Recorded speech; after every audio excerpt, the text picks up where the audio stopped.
ನಮಸ್ತೆ ಕರ್ನಾಟಕ.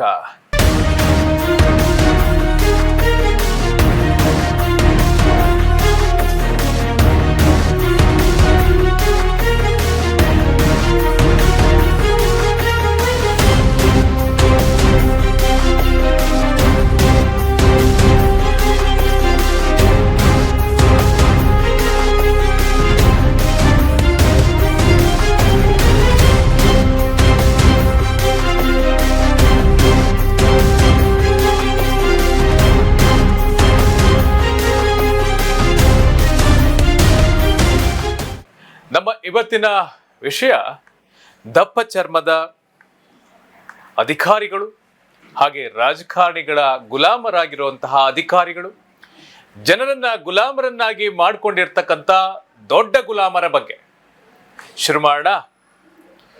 ಬೆಂಗಳೂರು ಅಂದರೆ ಬೆಂಗಳೂರಿನಿಂದ ಹೊರಗಿರ್ತಕ್ಕಂಥವ್ರಿಗೆ, ಅಂದರೆ ಹಳ್ಳಿ ಕಡೆಯವರು ಅಥವಾ ಬೇರೆ ದೂರದಲ್ಲಿರ್ತಕ್ಕಂಥವ್ರು, ಅಂದರೆ ಬೆಂಗಳೂರು ಬಿಟ್ಟು ಹೊರಗೆ ವಾಸ ಮಾಡ್ತಾ ಇರ್ತಕ್ಕಂಥವ್ರು, ಅಬ್ಬಬ್ಬಾ ಎಂಥ ಬೆಂಗಳೂರು, ಬೆಂಗಳೂರಿನ ಜನ IT-BT, ಕಮರ್ಷಿಯಲ್ ಸ್ಟ್ರೀಟು, PVR, ಮಾಲ್ಗಳು, ಬಿಂದಾಸ್ ಜೀವನ. ಈಗ ಬೇರೆ DK ಶಿವಕುಮಾರ್ ಅವರ GBA ಬೇರೆ, ಅಂದರೆ ಗ್ರೇಟರ್ ಬೆಂಗಳೂರು ಪ್ರಾಧಿಕಾರ ಅಥಾರಿಟಿ, ಇದು ಬೇರೆ ಆಗಿದೆ. ಯಾವುದು ಗ್ರೇಟೋ ಅವರೇ ಹೇಳಬೇಕು. ಎಲ್ಲರೂ ಹೇಳೋದನ್ನ ಕೇಳಿದ್ರೆ ಅವರವರ ಆಸ್ತಿಗಳ ಮೌಲ್ಯವನ್ನ ಹೆಚ್ಚಿಸಿಕೊಳ್ಳೋದೇ ಗ್ರೇಟ್ ಅನ್ನಿಸ್ತಿದೆ. ಎಲ್ಲರೂ ಕೂಡ ಇದ್ರ ಬಗ್ಗೆ ಮಾತಾಡ್ತಾ ಇರ್ತಕ್ಕಂತಹ ಜನರ ಒಂದು ಅಭಿಪ್ರಾಯ. ಏನೋಪ್ಪ ನನಗಂತೂ ಗೊತ್ತಿಲ್ಲ, ನಮ್ಗೆ ಆಗ್ಬೇಕು ಅವರ ಆಸ್ತಿ ವಿಚಾರ, ಬಿಡಿ ಅಲ್ವಾ. ಜನರ ಸಮಸ್ಯೆ ಬಗ್ಗೆ ನಾವು ನೋಡೋಣ ಬನ್ನಿ. ಇದನ್ನೇ ಬೆಂಗಳೂರಿನಲ್ಲಿ ವಾಸ ಮಾಡ್ತಾ ಇರ್ತಕ್ಕಂಥವ್ರನ್ನ ಕೇಳಿ. ಟ್ರಾಫಿಕ್ಕು, ಗುಂಡಿ ಬಿದ್ದಿರುವಂತಹ ರೋಡ್ಗಳು, ರೋಡಲ್ಲಿ ಎಲ್ಲಂದ್ರಲ್ಲಿ ಗಾರ್ಬೇಜು, ಪೊಲೀಸರ ವಸೂಲಿ ಹಾವಳಿ, ಕಿರಿಕಿರಿಯೋ ಕಿರಿಕಿರಿ. ಈ ಲೈಫ್ ಯಾವನಿಗೆ ಬೇಕು ಗುರು ಈ ಬೆಂಗಳೂರು ಜೀವನ ಅಂತಾರೆ ಇವತ್ತಿನ ಬೆಂಗಳೂರಲ್ಲಿ ವಾಸ ಮಾಡ್ತಾ ಇರ್ತಕ್ಕಂಥವ್ರು ಅಲ್ವಾ. ಇಷ್ಟೆಲ್ಲ ಯಾಕೆ ಪೀಠಿಕೆ ಆಗ್ತೆ ಅಂದ್ರೆ, ಬೆಂಗಳೂರಿನ ಮಾಗಡಿ ರೋಡ್ ನಿಮ್ಗೆಲ್ಲ ಗೊತ್ತೇ ಇದೆ. ಹೆವಿ ಟ್ರಾಫಿಕ್ ಅಂತೀರಾ? ಹೌದು, ಟ್ರಾಫಿಕ್ ರೋಡು. ಏನ್ ಮಾಡೋಕ್ಕಾಗತ್ತೆ, ಜನಸಂಖ್ಯೆ ಹೆಚ್ಚಾಗ್ತಿದೆ, ಊರ್ ಬಿಟ್ಟು ಎಲ್ರು ಕೂಡ ಪಟ್ಟಣ ಸೇರೋರೆ. ಟ್ರಾಫಿಕ್ ಸಾಮಾನ್ಯ ಅಲ್ವಾ ಅಂತ ಕೆಲವ್ರಿಗೆ ಹೇಳ್ತಾರೆ, ಇರಲೇಬೇಕು ಬಿಡಿ.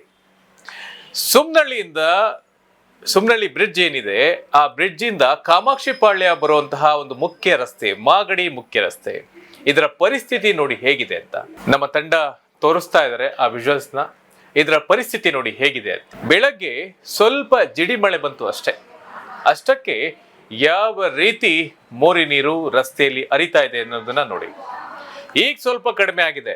ಬೆಳಗ್ಗೆನೆ ನನಗೆ ಸ್ಥಳೀಯರು ಫೋನ್ ಮಾಡಿ ತಿಳಿಸಿದಾಗ ರಸ್ತೆ ತುಂಬಾ ಸ್ಯಾನಿಟರಿ ಗಲೀಜ್ ನೀರು ಹೋಗ್ತಿತ್ತು. ಈ ರಸ್ತೆ ಇದೇ ಮೊದಲಲ್ಲ, ಪ್ರತಿ ಸಾರಿ ಸ್ವಲ್ಪ ಮಳೆ ಬಂದ್ರೆ ಸಾಕು ಈ ರೋಡ್ನಲ್ಲಿ ಓಡಾಡೋಕೆ ಆಗೋದಿಲ್ಲ. ತುಂಬಾ ಟ್ರಾಫಿಕ್, ಹೆಚ್ಚಾಗಿ ಆಕ್ಸಿಡೆಂಟ್ ಆಗ್ತವೆ ಈ ಒಂದು ರಸ್ತೆಯಲ್ಲಿ. ನೋಡಿ ಇಲ್ಲಿ ಮೋರಿ ನೀರು ಯಾವ ರೀತಿ ಹೋಗ್ತಿದೆ ಅಂತೇಳಿ. ಇದೇ ಬಸ್ ಸ್ಟ್ಯಾಂಡ್ ಎಲ್ರು ಕೆಲ್ಸಕ್ಕೆ ಹೋಗ್ತಿದ್ದಾರೆ ನೋಡಿ. ಈ ಗಲೀಜ್ನಲ್ಲಿ ಎಲ್ರು ಕೂಡ ಮೂಗು ಮುಚ್ಕೊಂಡು ಬೈಕೊಂಡು ಇದ್ರಲ್ಲೇ ಓಡಾಡುವಂತಹ ದರಿದ್ರ ಪರಿಸ್ಥಿತಿ ನಮ್ಮ ಬೆಂಗಳೂರಿನ ಜನರಿಗೆ ಬಂದು ಹೋಗಿದೆ. ಸ್ವಲ್ಪ ದಿನಗಳ ಹಿಂದೆ ಇದೇ ರೋಡ್ನಲ್ಲಿ ಗುಂಡಿಗಳಿಂದ ಆಕ್ಸಿಡೆಂಟ್ ಆಗಿ ಪ್ರಾಣ ಹೋಗಿತ್ತು. ಆಂಬ್ಯುಲೆನ್ಸ್ ಬಂದು ಆಕ್ಸಿಡೆಂಟ್ ಆದವ್ರನ್ನೇನೋ ತಗೊಂಡು ಹೋಯ್ತು. ಒಬ್ಬ ಸತ್ತು ಹೋಗಿದ್ದ, ಅವನನ್ನು ಕೂಡ ತಗೊಂಡು ಹೋದ. ಯಾವನು ಒಬ್ಬ ಅಧಿಕಾರಿ ಬರಲಿಲ್ಲ ಹತ್ರಕ್ಕೆ, ಕಿತ್ತೋದು ಒಬ್ಬ ರಾಜಕಾರಣಿ ಬರಲಿಲ್ಲ. ದಿನ ಸಾಯೋರ್ಗೆ ಅಳೋರು ಯಾರು, ಅಲ್ಲಿಗೆ ಬರೋರು ಯಾರು ಅಂತಾರೆ ನಮ್ಮ ಈ ದರಿದ್ರ ವ್ಯವಸ್ಥೆ ಒಳಗಡೆ. ವ್ಯವಸ್ಥೆಯನ್ನ ನಿರ್ಮಾಣ ಮಾಡಿರ್ತಕ್ಕಂತಹ ಅಧಿಕಾರಿ ವರ್ಗ ಜೊತೆಗೆ ರಾಜಕಾರಣಿಗಳು, ಅವರೇ ತಾನೇ ಇಂತಹ ದರಿದ್ರ ವ್ಯವಸ್ಥೆಯನ್ನು ನಿರ್ಮಾಣ ಮಾಡಿರೋದು. ಆ ಕಾರಣಕ್ಕೆ ಅವರನ್ನೇ ನಾವು ದೂರಬೇಕಾಗತ್ತೆ. ಇಷ್ಟಾದ್ರೂ ಕೂಡ ಒಬ್ರಿಗೂ ಇನ್ನೂ ಕೂಡ ಜನರ ಬಗ್ಗೆ ಒಂದಿಷ್ಟು ಕಾಳಜಿ ಇಲ್ಲ, ಜವಾಬ್ದಾರಿಗಳನ್ನ ಸರಿಯಾಗಿ ನಿರ್ವಹಿಸ್ತಾ ಇಲ್ಲ.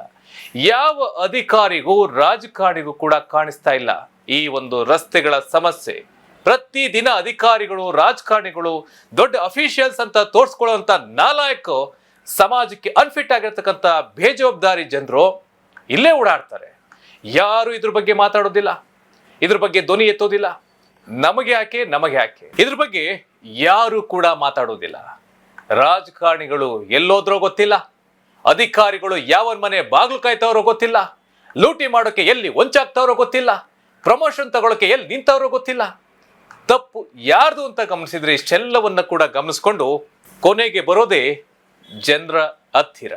ಹೌದು, ಜನರದ್ದೇ ಅನ್ನೋದು ಮೇಲ್ನೋಟಕ್ಕೆ ಕಾಣಿಸುವಂಥದ್ದು ಸತ್ಯನೂ ಕೂಡ. ಯಾವ ರೀತಿ ಜನರ ತಪ್ಪು ಅಂತಂದ್ರೆ, ಎಂಜಲು ಕಾಸು ತಗೊಂಡು ಓಟ್ ಹಾಕೋದು, ಗುಲಾಮರ ರೀತಿ ಅವ್ರ ಹಿಂದೆ ಹೋಗಿ ಜೈಕಾರ ಹಾಕಿ ಅವರವರ ಸ್ವಾರ್ಥಕ್ಕೆ ಸಮಾಜವನ್ನ, ಅಮಾಯಕರ ಜೀವನವನ್ನ ಬಲಿ ಕೊಡ್ತಿರೋರು ಇದೇ ಜನರು. ಇದನ್ನೆಲ್ಲ ತಿಳಿದೇ ರಾಜಕಾರಣಿಗಳು ಕೂಡ ಸಾಮಾನ್ಯ ಜನರು, ಜನಸಾಮಾನ್ಯರ ಮೂಲಭೂತ ಸೌಲಭ್ಯ ಅಂದ್ರೆ ಮೂಗು ಮುರಿತಾರೆ. ದುಡ್ಡು ಕೊಟ್ರೆ ಗುಲಾಮರು ಬರ್ತಾರೆ ಅಂತೇಳಿ ಇವತ್ತು ಮೆರಿತಾರೆ. ಇಂತಹ ದರಿದ್ರ ಅವ್ಯವಸ್ಥೆಯೊಳಗಡೆ ನಾವು ನೀವೆಲ್ಲ ಬದುಕುವಂತಹ ಪರಿಸ್ಥಿತಿ ನಿರ್ಮಾಣ ಆಗಿದೆ. ಹೀಗೆ ಯಾರ್ದು ತಪ್ಪು? ನಮ್ದೇ ತಪ್ಪು ತಾನೆ. ಭ್ರಷ್ಟರನ್ನ ಧಿಕ್ಕರಿಸಿ ಉತ್ತಮರನ್ನ ಆಯ್ಕೆ ಮಾಡಿ ದುಡ್ಡು ತಗೊಂಡು ಓಟ್ ಹಾಕೋದನ್ನ ಮೊದಲು ಬಿಡಿ. ಸೌಲಭ್ಯ ಬೇಕು ಅಂತ ರಸ್ತೆಗಿಳಿದು ಪ್ರತಿಭಟನೆ ಮಾಡಿ. ನಮ್ಮ ಹಕ್ಕುಗಳನ್ನ ನಾವೇ ಕೇಳಿ ಪಡಿಬೇಕು. ಈ ದಪ್ಪ ಚರ್ಮದ ರಾಜಕಾರಣಿಗಳು, ಅವರ ಬೂಟ್ನೆಕ್ಕೋ ಅಧಿಕಾರಿಗಳು ಜನರ ಸೇವೆ ಮಾಡಲ್ಲ ಯಾವತ್ತೂ ಕೂಡ. ಜನರಿಂದ ಅವರ ಸೇವೆ ಮಾಡಿಸ್ಕೊಳ್ತಾರೆ ಬಿಟ್ರೆ ಜನರ ಸೇವೆ ಅಂತೂ ಮಾಡೋದಿಲ್ಲ. ಇಂದಾದ್ರೂ ಕೂಡ ಭ್ರಷ್ಟ ವ್ಯವಸ್ಥೆ ವಿರುದ್ಧ ಪ್ರತಿಭಟಿಸಿ ಅಂತ ಹೇಳ್ತಾ ಮುಂದಿನ ಸಮಸ್ಯೆಯೊಂದಿಗೆ ಸಿಗ್ತೀನಿ. ನಮಸ್ಕಾರ. ನಮಸ್ತೆ ಕರ್ನಾಟಕ. ನಾನು ಚನ್ನಕೇಶವ್.